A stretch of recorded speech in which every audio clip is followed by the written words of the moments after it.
guys, this is Métis and Me, a podcast for Métis youth in Ontario where I dive a little deeper into what it means to be Métis in Ontario and the different intersections of Métis identity. I'm Hannah Bazinet, your host. Thank you so much for joining me. I'm so excited to welcome this guest to the podcast. She's been an amazing ally for youth in Ontario and is one of the first people that I met in the MNO on my kind of journey. So Tera is a registered psychotherapist and citizen of the Métis Nation of Ontario, as well as Region 8's representative for the Métis Nation of Ontario Women's Council. Tera is completing her PhD in Clinical and Counselling Psychology at the University of Toronto and is the founder and director of the Weaving Wellness Centre, a private clinical and consulting practice that is specialized in serving Indigenous peoples and communities and those who have experienced trauma. Her work has focused extensively on supporting women, trauma survivors, 2S LGBTQ+, and Indigenous peoples on their healing journeys. Tera has consistently helped the MNOYC build a safe and collaborative space where our youth can work together to achieve greater well-being. So welcome, Tera. I was hoping that you could kind of just give a little bit of a brief intro to what you do, kind of in addition to the stuff that was on your bio. Oh gosh, okay, sure. So hi, my name is Tera. I am Métis on my dad's side, so my ancestry comes from Solera, Manitoba, and Qu'Appelle, Saskatchewan, and I also have European heritage.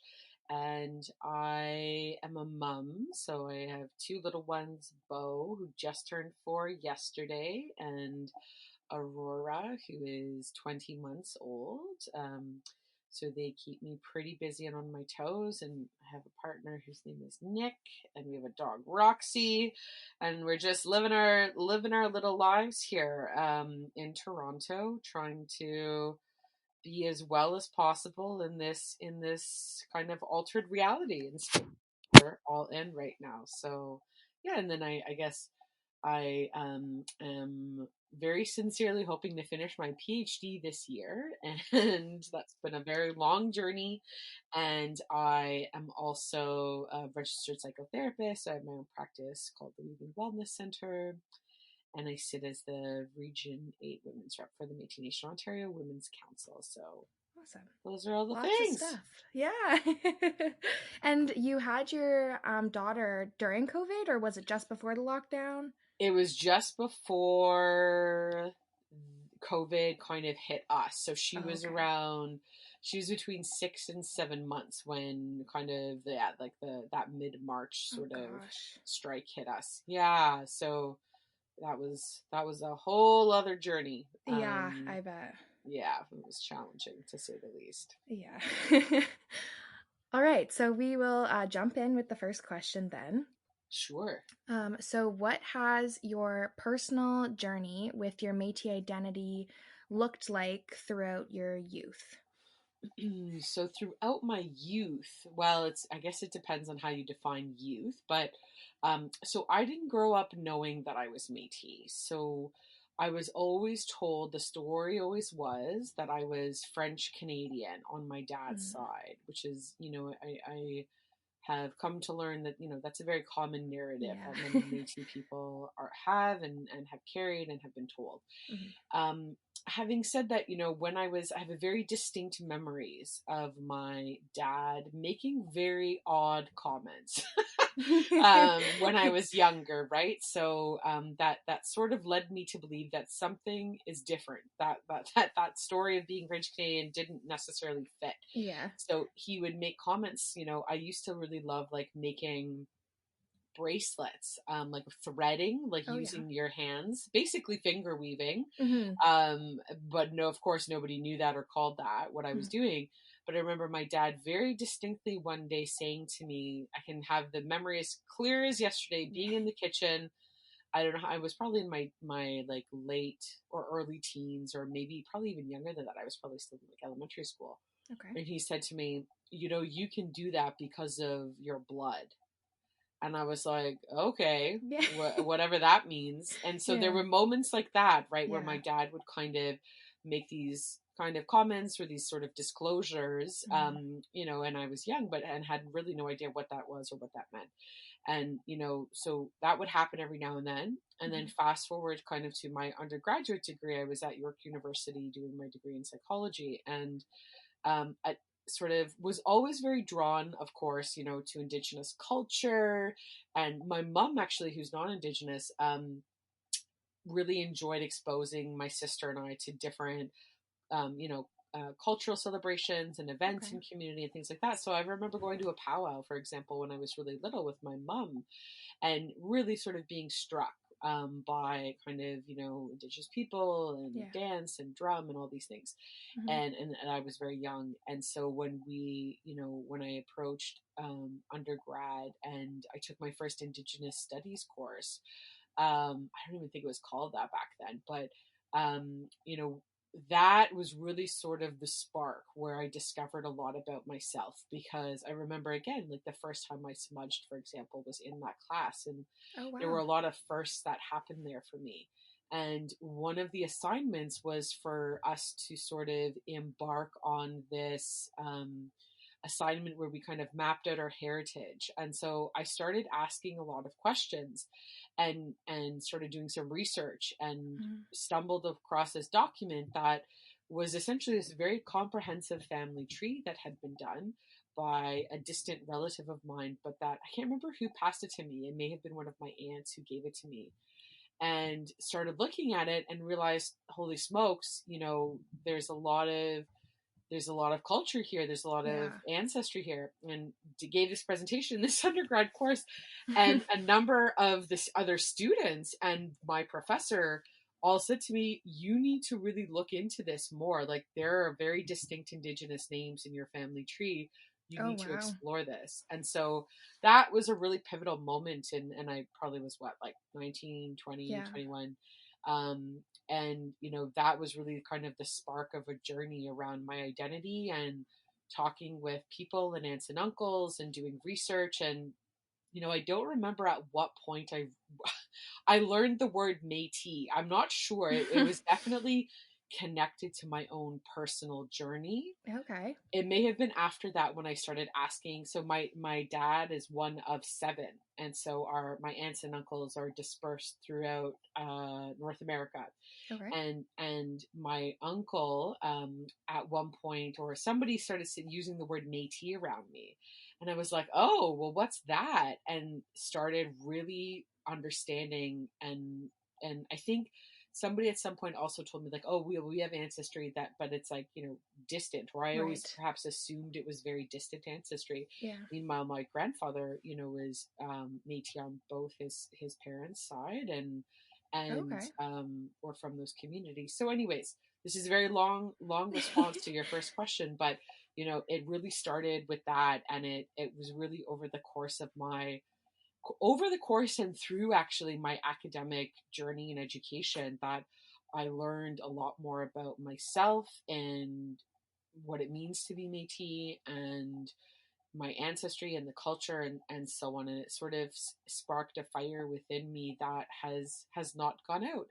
Yeah. That has only been sort of flamed further as I've learned more and connected with community and culture and all those things. So that's what Yeah. that early journey looked like for me.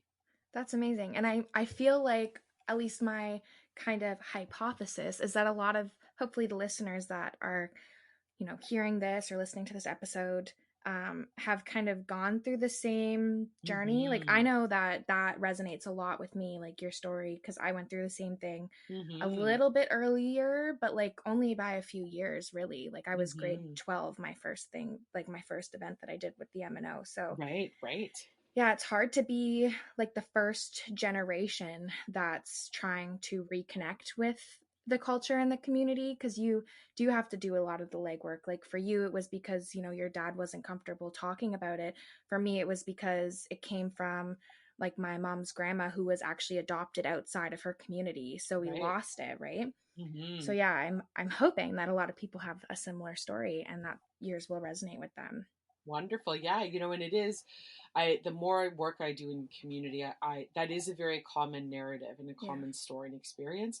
And then there's that other school of people who have grown up, who have Yes. like always known that they're Métis and have known exactly where they come from and who their people are. Yeah. And it's really interesting to reflect, because I have two children who I'm trying to raise in that way, Right. Yeah. right? Who know what it means to be Métis and who their people are and where we come from. So there has been much kind of intergenerational healing, both sort of towards the younger generation, and I can talk a little bit more about what's happened, but towards my dad's and all of his siblings generation and all of my cousins. There's been a lot of kind of lateral processes that have happened Yeah. for all of us. So yeah. Yeah, that's great. Well, Hmm. that kind of leads into the next question. So, like, what personal hurdles did you have to overcome to be fully present in Métis spaces once you kind of got comfortable with that label, I guess? Yeah, that's a really great question, because there was a lot. Yeah. There was a lot. So my journey sort of continues. The rest of that story from undergrad is that I kind of moved towards the final year of my undergraduate degree, and I get involved in a research project at York with a professor. Her name is Dr. Cynthia Chataway, and she was non-Indigenous, but was doing a research study that looked at, it was called Understanding the Strengths of Indigenous Communities, Mm, and I was a research assistant on it. And so I got a lot of exposure to connecting with Indigenous folks, and yeah. we traveled to many communities, and it was really wonderful. And from that, I then sort of applied to a master's degree. And I had two really keen kind of areas of interest. One was sort of Indigenous work, and then the other was women and what's now called women and gender studies. We didn't call it gender studies back then. It Okay. was just women's studies. Yeah. And so I had applied to a master's degree kind of with these two ballparks in mind, not knowing what exactly was going to happen. Yeah. And long story short, I ended up in a master's program at YZ at the University of Toronto with Dr. Suzanne Stewart. And that journey around, I wasn't identifying even as Indigenous, even though I knew I had Okay. ancestry. I was not identifying as Right. such. Yeah. And that was really a personal, I don't know if barrier is the right word. It was just part of the journey, right? Yeah. Around having this information, being given this history, or the beginnings of history and ancestry, and then trying to figure out, now what, like, now Yeah. what do I do with all of this stuff. And so over the course of my master's degree, those 2 years, that was really, really powerful and informative, and a lot of healing work that I did there, right, Yeah. around trying to make sense of my place, my identity, what it means to be Métis, what is the history of Métis people, what is the culture, Yeah. who are my Right. ancestors, how does all of this fit, this context and this history fit within the context of my own family and Yeah. my dad's relationship to identity, all of this stuff. And I guess really an important part of my journey is that my grandfather died. So my dad's dad died when I was very, very young. Okay. So a lot of that knowledge, I like to believe rested with my grandfather. Mm, And so that, and having said that, there was a lot of, my dad has experienced a lot of trauma in his life. And, that right. disconnection from identity and community, was due in part, I believe, to that, right? Yeah. Was that there was a purposeful severing for him Mhm. around that aspect of himself and his identity. And so, so here I am, this like, young thing, trying to figure out all this stuff and starting to ask questions, and really, whether, I don't even think I realized at the time how triggering all of this probably was for my dad, and to some degree probably still is and still remains to be that for Yeah. him. I try to do it very sensitively, but anyways, this figuring out for myself and what this means to me and about me, and you know feeling like, I remember sitting in this cafe writing this very, like, I started a journal, which was like, I think I called it my Métis journey, or my Métis identity journey, something like Okay. that. Yeah. And writing, like, very clearly writing, like, I don't know what it means to Yeah. sort of have this be a part of me. And I don't know when it's going to feel comfortable for me to identify as, Yeah. as often use the term Aboriginal back then, Mm. and as Métis, and being very intentional in that writing, saying, I need to connect with elders. I need Yeah. to go to circles. I need to figure out where my local community is. I need to figure out where my kind of ancestral community is. Yeah. So there was a lot of intentionality around that journey for me before I got to the point of truly self-identifying in a very, and also this was the other thing, around in a very public way. It was, again, I remember I was almost had a panic attack the first time. I think Oh I actually gosh. may have had a panic attack the Yeah. first time that I identified in public as Métis. Like, my heart was literally Yeah. pounding out of my chest. I was sweating. I was like red Oh everywhere. And no. I identified because I was in a room with a bunch of other Indigenous people. Like, it Mm-hmm. was in this community network we were in. And I remember just thinking, like, oh my God, they're all going to look at me and tell me, like, just be like, liar, get Yeah. out. You are not one of us, right? I just had this Yeah. moment. And I remember when I said it, I saw one of my peers who I was very close with, who was non-Indigenous actually, but she has other Indigenous ancestry, Okay. looked at my supervisor, Suzanne, and they shared this moment of recognition that I had now publicly identified. Oh wow. Like, it was like so noticeable to them Yeah. actually that I was sort of stepping forward in that way and kind of Yeah. coming out of sorts, right, around Yeah. my identity. So anyway, so that personal work was one barrier. Again, not a barrier. I don't like that word barrier as it relates to the self, because I think this journey is something that we actually need to, as Indigenous people, I think, be very reflective and intentional, because there are so many people who pick up these terms and identities, and they don't engage the due diligence to figure out what that means. Yeah. And especially because I came back wholeheartedly. I had zero, nobody was teaching me or telling me this stuff. I had to sort of start from scratch. Yeah. And so I had to be very careful and very intentional about what I did. Yeah. The other challenge, that I really experienced in Toronto was the absence of a community here. And, Mm. there was a council, but the council, just to credit the folks that were engaged in the very early days of that council, I think, their journey around even just establishing a council for Métis people in Toronto was probably, very arduous and required a lot of labor. And to establish it and keep it going was perhaps all that they were capable of doing, because this is way before the days of reconciliation and way before the days of, frameworks with Canada and all these other things, right? Yeah. So I searched a lot to find a place of I don't even think I was trying to find a place of belonging. I was just trying to find a place of, like, learning at that point. Yeah. And that was very difficult. And I would reach out to people, and not within the community, with, other people who are connected with, like, administrative positions within the Métis Right. Nation of Ontario, and it just felt like doors continued to be shut. There was no clear path. And I Yeah. think that was really a huge barrier for me. Mm-hmm.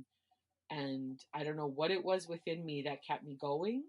But I did. And honest to goodness, I spent a lot of time with First Nations folks, because that's who they, there's often a lot of tension between Métis Yeah.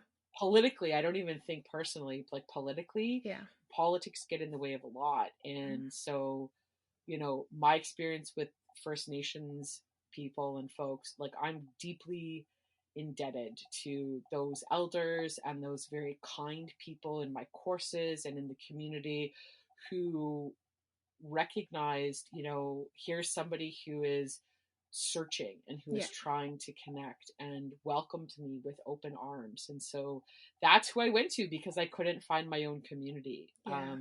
So that's a little, I know that's a very long-winded answer to that piece around barriers, but I would say those are sort of some of the really key early on barriers that I faced when I was just starting out. Yeah. Yeah. And again, like, I feel like most of the things that you've touched on, I experienced in some capacity too. Obviously, it was a little bit different, but yeah, I think there's common threads in your story to a lot of other people's kind of journeys through grasping what the Métis identity means to them, right? Because it also, Hmm. that's, I think, the difficult part that I've experienced is it means something different to literally every person I talk to. Hmm. So it's like you can't really, even if you are reaching out to community to learn more, sometimes those conversations, they might help, but they might also pull you in a direction that maybe doesn't feel comfortable or doesn't feel right or natural for you. So it's just kind of like working through all of these little pieces, and a lot of it comes within, and you do have to be intentional about it. You're right. Hmm. Hmm. For sure. All right, so you kind of touched. The next question was like, how did your Indigenous identity play a role in your career trajectory? But I feel like you kind of covered that. Did you want to add anything else, or? I guess just to say, like once I got going and I really kind of found that footing underneath me, especially throughout my PhD, my focus has shifted pretty singularly to our people, Mm, and working with Métis people and understanding health and well-being for us as Métis people, yeah. and what does therapy look like, culturally specific therapy, and advocating for culturally specific therapy, and Okay. and spaces for us to share our stories and narratives around Yeah. health and well-being, and history, and how that all informs everything intergenerationally. So Right. I think that's sort of become the main, that sort of was the main shift then. Once I got going, I've stuck to it pretty intensely. Okay. Well, that kind of leads into the next question, because I know, like, I met you through the Métis Nation of Ontario. I think it was actually at that Infinite Rage camp in grade 12. Yes. Yeah. Oh my um, gosh, Hannah, we're going back. Throwback. That was like what, Throwback. like 8 years now, I think. Oh wow, I don't even know. Yeah. But yeah, and then you've kind of continued to be, especially in youth spaces, a big pillar for us to kind of open up and talk about different things that we're struggling with. I remember the last time we were together was actually in Sault Ste. Marie, when we talked about, the struggles of trying to reconnect with our identity and our culture in urban spaces. So I guess what I'm wondering is kind of what else has your work looked like, or how else has your work looked like with the Métis Nation over the last few years or over your career? Yeah, so I started once I started hitting those barriers and around the community and sort of the council, and I wasn't really being fulfilled in a way by the council that I needed or that I wanted, in Okay. terms of like cultural programming and community spaces and ceremony. Like we would meet once a month and that was sort of it. Yeah. And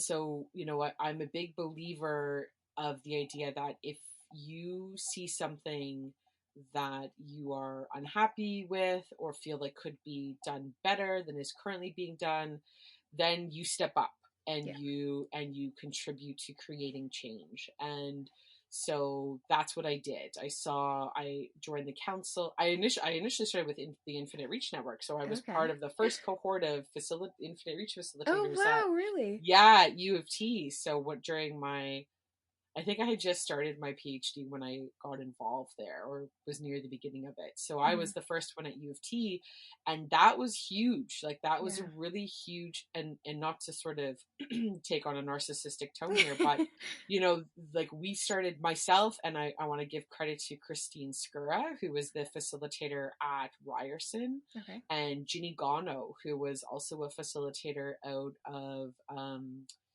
oh gosh, one of the massage schools, whose the name is totally escaping my mind here, Okay. but the three of us really kind of put our heads down. We're like, you know what, because we were all, I mean, Ginny maybe joined later, but I know Christine was also the youth rep with council. We Mm. all really were like, listen, we've got to do a better job here, and we started creating those spaces.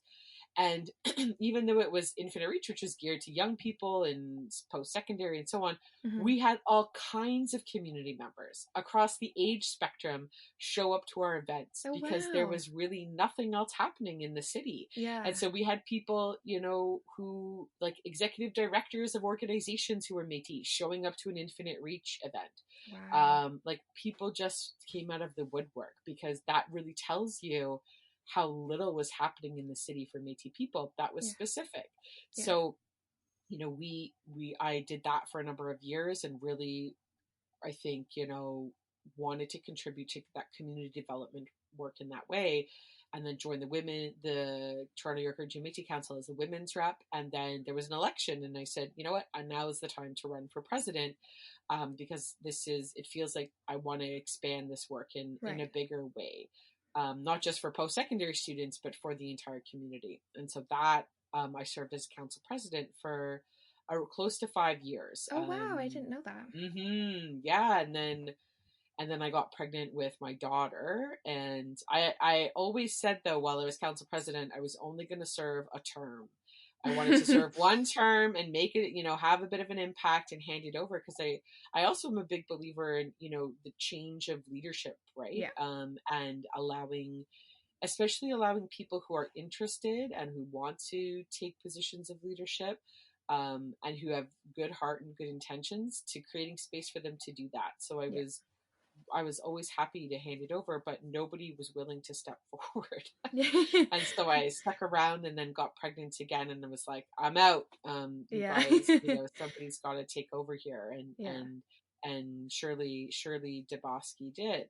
But yeah, so I was served as council president, and then took a break when I had my daughter. And then this most recently was, ran for the election for Region 8 Women's Rep. Over the summertime, I think, or into the Yeah, fall. I I don't even think so. remember when Yeah. it was. I think it was the summer. Yeah. So, felt like I've missed it, and I miss Yeah. sort of being connected to community, especially during COVID. It became very pronounced for me during COVID, the Okay. feeling of disconnection from community. Mm-hmm. And also, in the work that I do as a therapist, as an academic, it's very important for me. I actually lose a bit of credit for academics who don't have a foot within their community.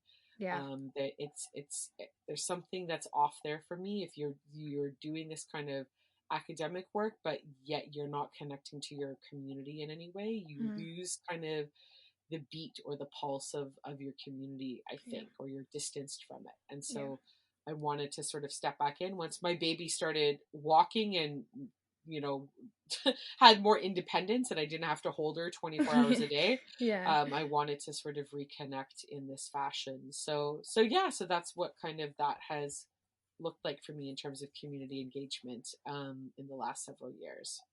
That's awesome. Yeah, and I Hmm. like that piece that you were talking about how, if you are doing research or whatever in the community, it is better to be at least somewhat ingrained within your community. Mitch and I were talking about that on a podcast episode that we recorded a while ago, but he was talking about how, there's like an accountability there. So, Completely. the more that you're within the community, you're gonna feel a little bit more accountable to make sure that they're being represented properly and treated properly in the research. So, yeah, I Yeah. think that's great. Yeah. And for me it's about, the community being able, listen, I've had very tough moments of my Yeah, journey too, in learning and yeah, being sort of called to, not taken to task, but how there have been moments of tension and yeah. conflict that I've experienced, with other community members who, and that's always very painful, but Hmm. there's teachings and lessons that come from everything. And Hmm. you take what you can from those moments, and then you make peace with the rest, and you keep going, because there's always going to be criticism. There's always going to be people saying you could be doing a better job, or you should be doing this or that, or Yeah, what you're doing isn't right.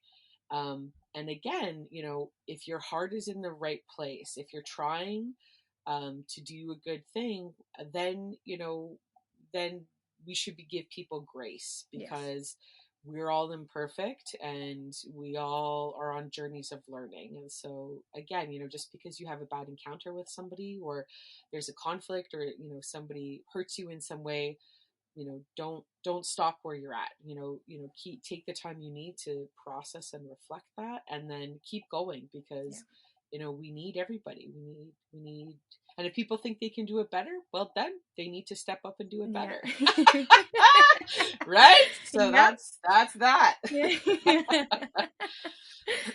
Well, that's a good segue, I think, to the next half of the interview. It's a little bit more based on kind of, I guess, they're big questions for sure. So it's okay if you don't have, a good answer or a well-structured answer, because they are, as I was reading back through them, I'm like, these are a bit overarching, but I think that they're conversations that I really like to have, and I think are good for other people to have and listen to. Sure. Um, so the first one is, why is it important to ensure that cultural distinction when you're talking about First Nation, Inuit, and Métis folk? This is something that I have reflected on quite a bit, because again, my some of my academic research looks at um, how culture can be, and traditional knowledge can be used in helpful ways for folks who are specifically urban Métis homeless people. Mm, Some of the benefits of, and some of the challenges of using kind of culture as a mechanism for change or growth or healing, whatever language you want to use. mhm. And I think that it really depends for me on how you define culture, because culture can be things like fiddle or jig or Mhm. beadwork. Um, but it can also, there's a real kind of fuzziness around culture and spirituality or ceremony. And some people, understand culture as including ceremony and spirituality, and others don't. And so, depending, and community is another example, right? Yeah. Around that kind of, for me, it is around that sort of piece around both culture and spirituality or Yeah. ceremony, right? Being connected in community can be a spiritual experience. And Mhm. so, I think that there's space for both, right? I think that being distinct from First Nations and Inuit folks is important to tell the story of what Métis people have experienced, in Mhm. this country historically, Mhm. because our experiences have been distinct in many different ways. The fact that this framework didn't come to be until, I don't know, Yeah. like what, a few years ago, 5 years ago, something like Two that. years ago, I think we Oh signed gosh, the 2 years. agreement. I was pregnant with one of my children. Let me Yeah. go with Bo, but maybe it was Aurora. I have no idea. Yeah. So, the fact that it's taken till 2019, let's say, for that to happen, Yeah. tells you that there is a deep, deep history of invisibility for Yeah. us. And so, talking about that and making space for that and is important.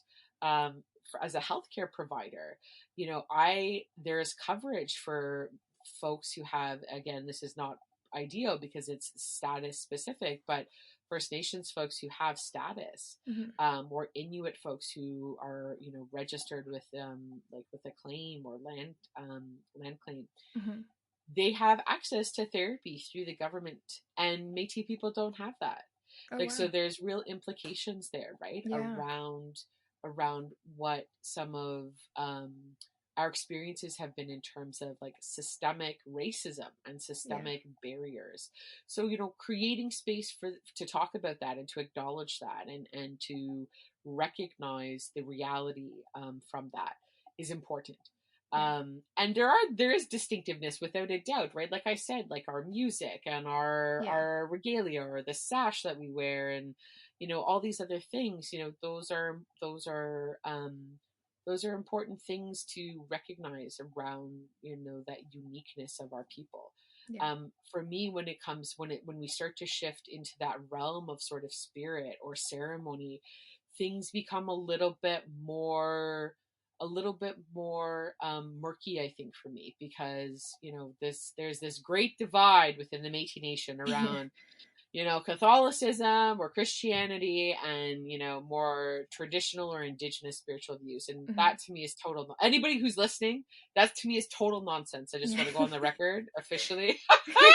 FYI, everyone catch the memo. Total nonsense to me, because, that divide is, unless it's a personal thing, like I'm personally drawn to Christianity, great. Yeah. I'm happy for you. Congratulations. That's wonderful and beautiful. Yeah. If you as a Métis person are drawn to more traditional or, I hate even the term Indigenous spirituality. Like, that's just ridiculous to me. But Yeah. like more sort of, sorry, not Indigenous spirituality, First Nation, people will call it, more First Nations spirituality. It's like, Yeah.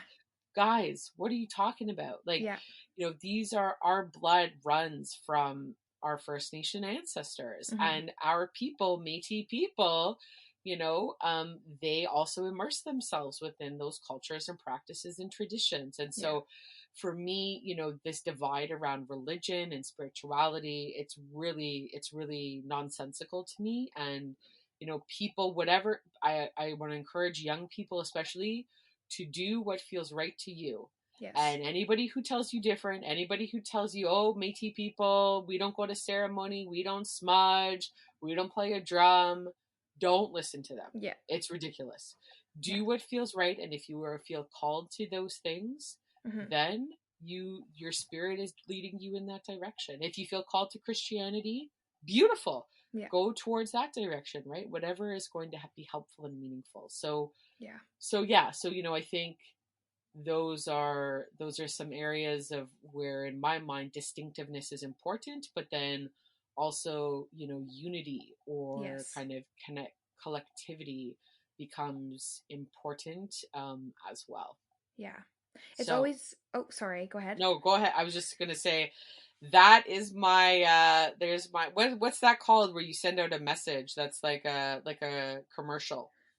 My mind is, we're at Oh 5 o'clock and my mind is God. starting to melt.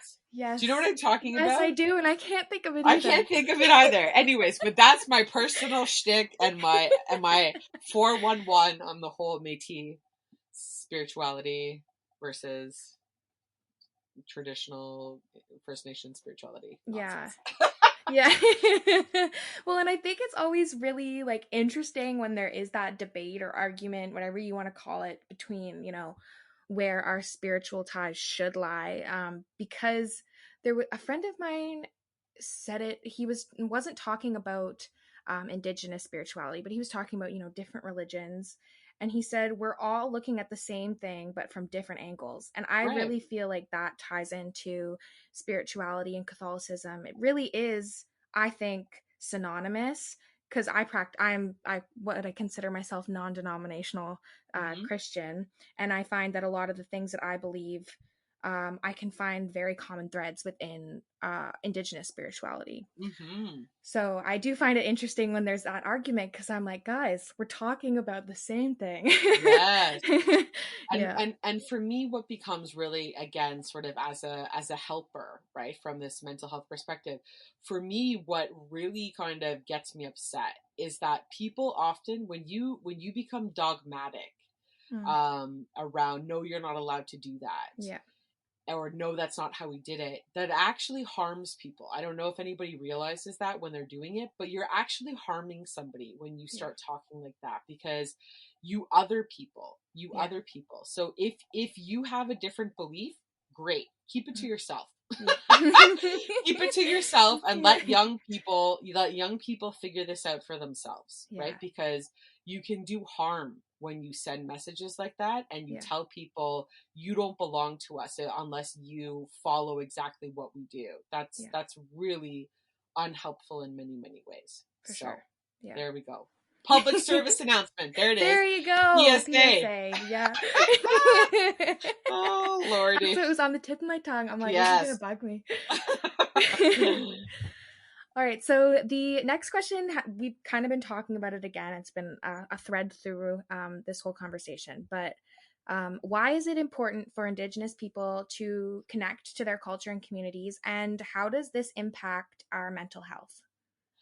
Yeah, this is such a great question. I think for us as Métis people, there's many, many, many different benefits and ways that this becomes helpful. in my experience, there's sort of some key themes as a mental health helper or therapist, clinician, whatever, that I continue to circle back to. And one is around sense of belonging and acceptance, right? Yeah. So a lot of people, and I think young people in particular, although I definitely have seen it across the lifespan, we search for a place to belong.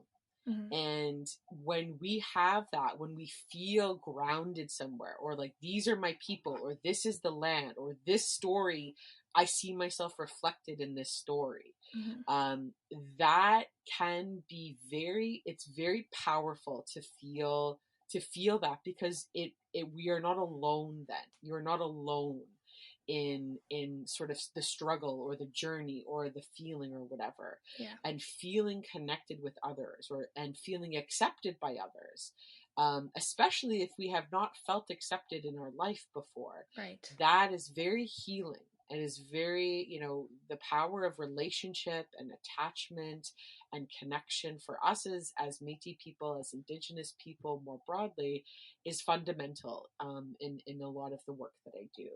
So that's sort of one piece. Mm-hmm. The other piece, around culture and community and so on, and spirituality, is the sense of purpose or direction that people can gain from becoming connected in these ways, right? So Okay. whether that is about, oh, I see there's a vacancy on my council, or I see there's a vacancy on the youth council. Yeah. Let me fill that. Let me try to contribute or help in some way. Mm-hmm. Boom. You've got a new community of folks, and you've got something to direct your energy and attention and passion and gifts towards. Yeah. Because this is the other thing for me, right? Is that we all come here with gifts, whether they are sort of like manifesting, like you can see them, visible gifts, Mm-hmm. right? Sort of in whatever, painting, in, as a therapist, as Right. a parent, we all have gifts. And Mm-hmm. then there's spiritual gifts that we carry and bring as well. And so part of our journey here is to learn what those gifts are, and to develop them and nurture them, and then to use them to help other people, to help people who Yeah. are in need. Mm-hmm. And so, becoming involved and becoming engaged in these ways, especially, through more structured systems, whether that's the Métis Nation of Ontario or other more grassroots kind of, initiatives, it Right. helps give us that purpose and direction, which again, for folks that I work with who, for example, contemplate, their purpose on life, Right. or whether their life is worth living, or maybe they should end their life, though, having that sense of acceptance and the love that comes with that often, Right. and that sense of direction and the recognition, no, your life has value. Yeah. You have gifts. You've come here for a reason. Being able to sort of identify and uncover those things and experience those things transforms the state of our health and our wellness and mental health as well. So Yeah. for me, a lot of the work that I do is about those things, and a lot of that can be found through culture and through community. Right. Yeah, and I've even experienced that, on some sort of level, as I worked through my undergrad, because I really struggled Mm-hmm. a lot with my mental health in my undergrad, with an undiagnosed anxiety disorder that I didn't figure out Mm-hmm. till a couple years ago, and it was rough. And I found that, you know like being tied into the Infinite Reach Network, particular, like I had, Melody reaching out to me and just checking in and seeing how I was doing. And when we would Right. do those, mid year meetings in Toronto, being able to see everybody and just check in and kind of breathe, because you're with Mm-hmm. people that got it a little bit, and it was a safe space where I could talk about stuff like that without being judged. It really did help, and it, like you said, gave me a sense of purpose. I had school, of course, but then outside of school, I had to put together these little events and stuff on campus. So yeah, it definitely helps me tie into my community. So yeah, I was just really interested to see if that was kind of tried and true theory on the mental health side of things, and it sounds like it is. So that's great. Oh gosh. Well, listen, I don't know. I mean, there's lots of research probably that would back up those assertions. That's Tara's theory. And that's my experience as a clinician. But you're right. There is lots of research, especially by Indigenous academics that look at this, right? That look Yeah. at sort of and view culture as a determinant of health for Indigenous people, right? Okay. So being Yeah. able to be culturally connected, and, is a being in community are determinants of health for us. Mm. So, 100%, there's an empirical base to all of my assertions that I Yeah. just ran through there, and I Yeah. added my own flavor there too through Of my work course. with lots of Indigenous people. So Yeah. Yeah. yeah. That's great. All right, so the next question is, and this is one that I read, and I was like, this might be a little bit too broad, so my Okay. apologies if it is. Um, but what are some ways in which the different intersections of our identity, be it womanhood, queerness, two-spiritedness, affect our conversations around indigeneity? Yeah, that's a big one. um so intersectionality it's a really interesting thing, and I'm going to relate it to my life, Hannah, because I carry, as we all do, many intersections, but I want to speak from my experience and not too Hmm. broadly of others. Okay. um but like, for example, I was always drawn to like women and gender studies and Indigenous studies Hmm. and women's health and Indigenous health, and I've always carried both of that, and I've Yeah. come to learn over time, right, as I've aged, as I've become old. I You're not quite there yet. Oh well, I welcome it. I welcome it, actually, because I've learned so much over the years of my life. But Yeah. I've come to realize that my ability to hold trauma and to listen to people's stories of trauma Yeah. is a gift that I've been endowed with Mhm. by Creator. And the fact that I can do this work and that I can sit with people in really dark spaces, of pain, Mhm. and to help them navigate that and to come out on the other side of it, and to not be personally impacted to the point where I'm not phased or I'm not debilitated by it.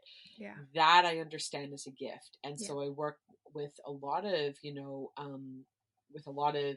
Indigenous people, Two Spirit people, cisgendered women, around various experiences of trauma, Mm. and so that kind of, for me, that intersectionality, in my own life, of being drawn to those areas naturally, and then being able to sort of develop my understanding of what it means to sort of be a cisgendered woman, what it means to be as an Indigenous person, Yeah. to what it means to be. I very reluctantly and hesitantly use the word ally, because I believe that allyship is something that you do not claim yourself, that other people sort of Yeah. call you to that role. Mhm. I sit on the Two Spirit working Oh yeah, group the and working group. circle, Yeah.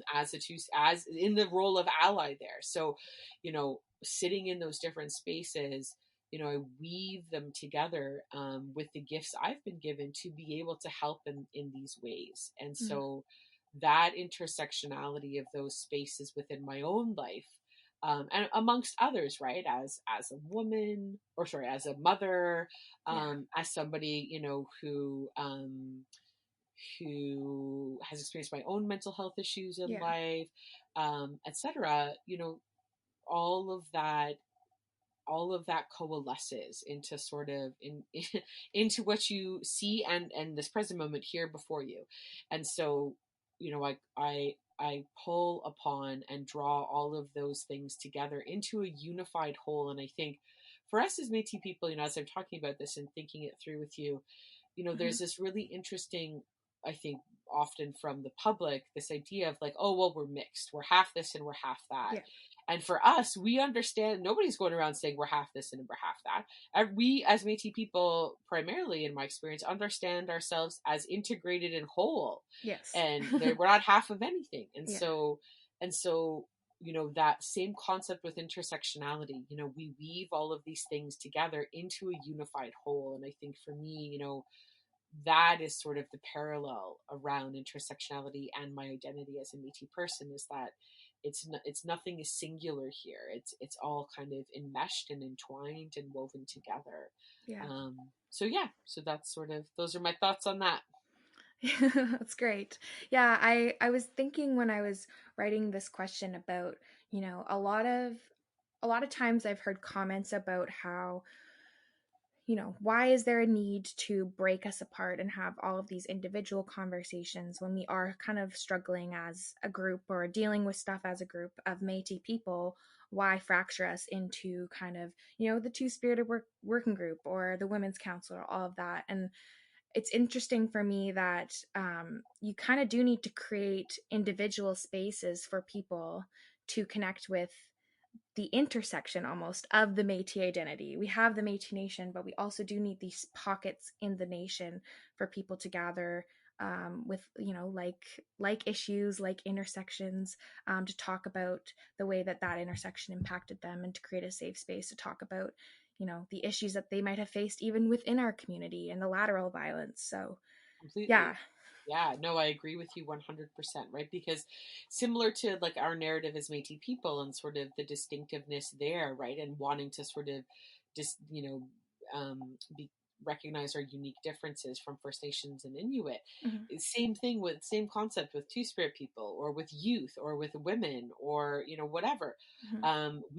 We also have unique experiences and Yeah. diverse experiences. And so, holding space for us to gather to talk about that aspect of ourself, right, or our Yeah. journey, is something that is important. I Yeah. will say with my work with the Women's Council, and there's a number of us, and I think I'm going to speak boldly and say it's been my experience that most of us are, if not all of us, are on the same page, right? Mhm. But really creating space for that kind of intersectionality, right? So, Yeah. two spirit, are the understanding of of the women as defined by the Women's Council includes two spirit women, and Yeah. so what does it mean? Sorry, not two spirit women, two spirit people. People. So Yeah. what does it mean, if we have somebody who is two spirit, who wants to participate in women's council Right. events or meetings, right? Hmm. And so creating space for those intersections to also Right. entwine, or Yeah. black Métis women, Yeah. right? Like Yeah. holding space for their experiences, and Yeah. other cultural, folks from other cultural, or racial backgrounds, right? Yeah. So recognizing, listen, this is not one size fits all here. There's Yeah. we come in many different iterations of self. Yeah. That's great. So that Mm-hmm. brings us to the last interview question. I have two little lightning round ones after this, but this is the last kind of big question. Okay. So, what advice would you give people who are questioning if they are valid enough to show up in Métis spaces?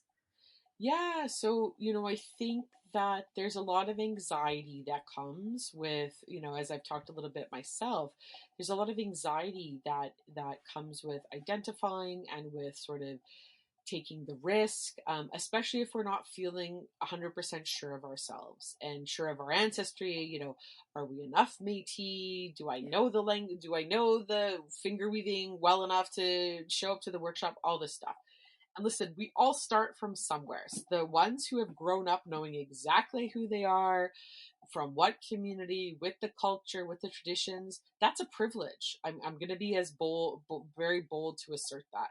That's a privilege to be raised within your culture and within your community, Yeah. because especially for us as Métis people, as Indigenous people, that is not the common narrative. And I Mhm. agree with you. I hope it begins to change and shift, but it has not been the norm.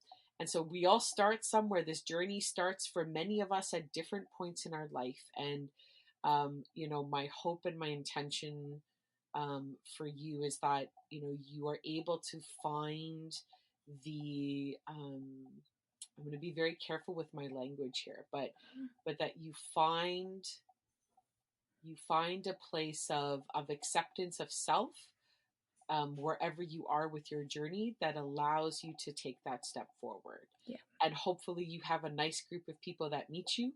And if they're not so nice, just leave them and find somebody else. Because Yeah. again, not everybody, number one, is well within the community, and we've all got our own stuff. And so people are very easily triggered by other people. And so, I guess that would also be a piece of advice, is to recognize if somebody is not the most welcoming or most kind, that's more about them and less about you. And to just keep going and to keep persisting, until you find that group of people that are safe for you, or that are grounding for you. Yeah. And because you know what it feels like to not be engaged and to not be doing anything. You know what that feels like, and if that feels dissatisfying or unfulfilling, give the alternative a try. Yeah. And recognize this is a journey. This is not everybody knows everything at every moment in their life. That's why we have a life. It's because it's a long one. It's hopefully it's a journey, and we learn as we go. And we all start somewhere. Yeah, I think that's super important, especially that last piece about how, just to remind yourself that not everybody has it figured out, because that's how I felt. I'll tell you that right now. When I came into my first MNO gathering, I was like, I'm sticking out like a sore thumb. I'm the only one that doesn't know what's going on. But then you start talking to people and that's not the case at all. I'm going to tell you a funny story since you interviewed Mitch already. I remember going to my very first this was the very first thing I ever really did with the MNO. Okay. And I went to my very first Infinite Reach facilitator gathering, which was the very first thing for everyone. And so I walked into the Sheraton Hotel. I think it was early.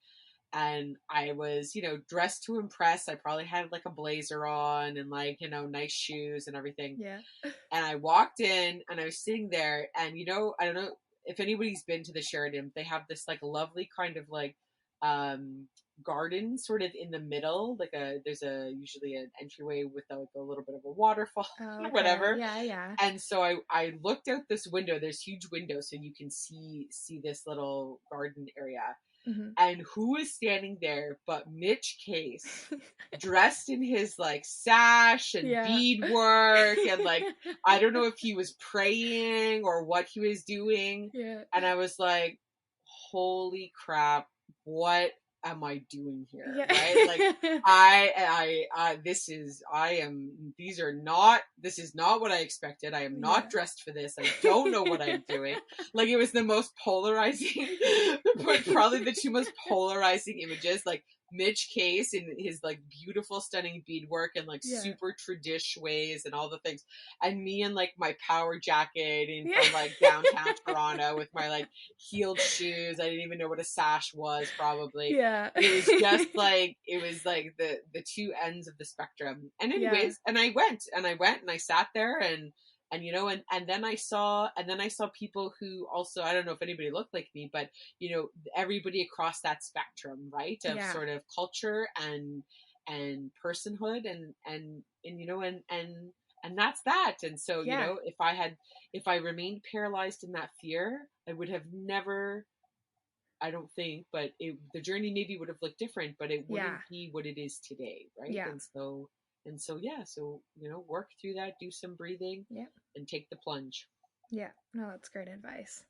All right, so that brings us to the fun part of the interview. It's all been fun, Hannah. I just want to say you're doing a wonderful job. I'm a stickler up until this point. Good. So these are just supposed to be quick, lightning round, quick, elevator pitch answers kind of thing. Okay. Mitch took a little bit longer, so if you do too, that's okay. But yeah. So the first one is, what does being Métis mean to you? Oh no, I'm gonna do like Mitch too.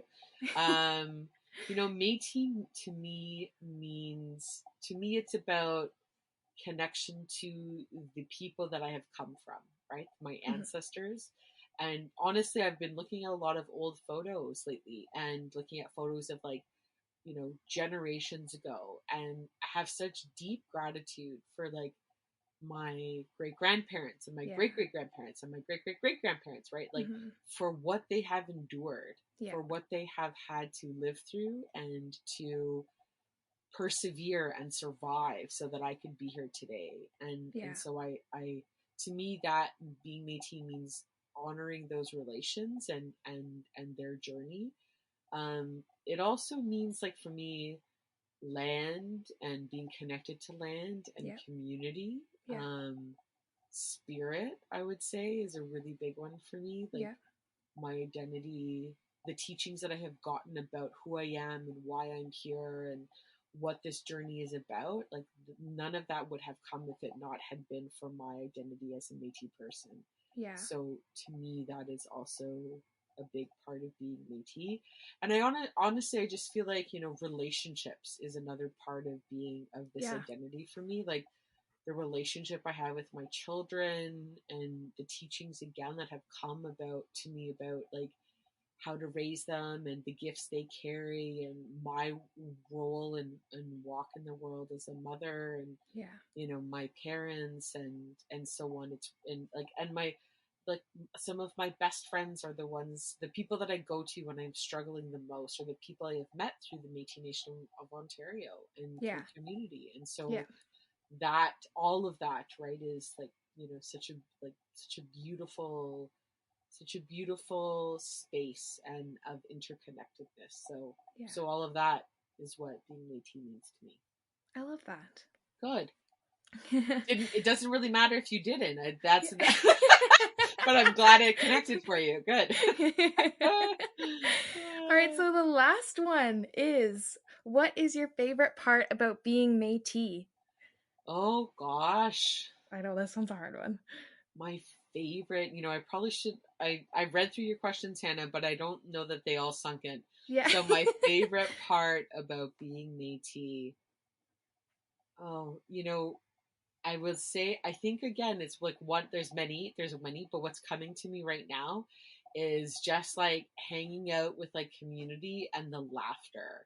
Yeah. And so Joe Paquette is somebody that I worked with like very closely. He was like an elder of mine and just, changed my life genuinely in many ways. And so like just sitting with him and talking with him and laughing with him and just like the love, right? Like there's such abundance of like love that comes from our people. And Yeah. so for me, the hilariousness and the laughter and the good times and the bonding, that's some of my, and even with my own family, like my dad's family are so Métis. It's not even funny, but it's hilarious. So Yeah. so that for me is some of the funnest things. And flying everywhere, traveling. Oh my God. Maybe that's what I mean, but this is pre-COVID where we get to like travel all the time and like go to like, different communities and visit and be on airplanes. Like when I started getting involved with the MNO, being on airplanes, I was like, who am I? Like, yeah, I know. I am like a celebrity flying on this like, Porter Airlines with the free peanuts. Like, Bearskin. Watch out, Bearskin Airlines. Watch out, I'm coming down the aisle. So that probably is also that is a more that brings many good memories for me. The trips and the travels and the hotel shenanigans with some of my bestest of friends. Yeah, that's great. Well, that brings us to the end of the interview.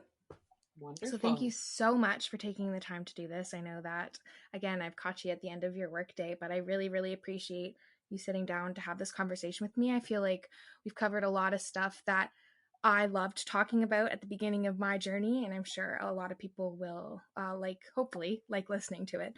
So good. It's been a pleasure. Thank you for having me.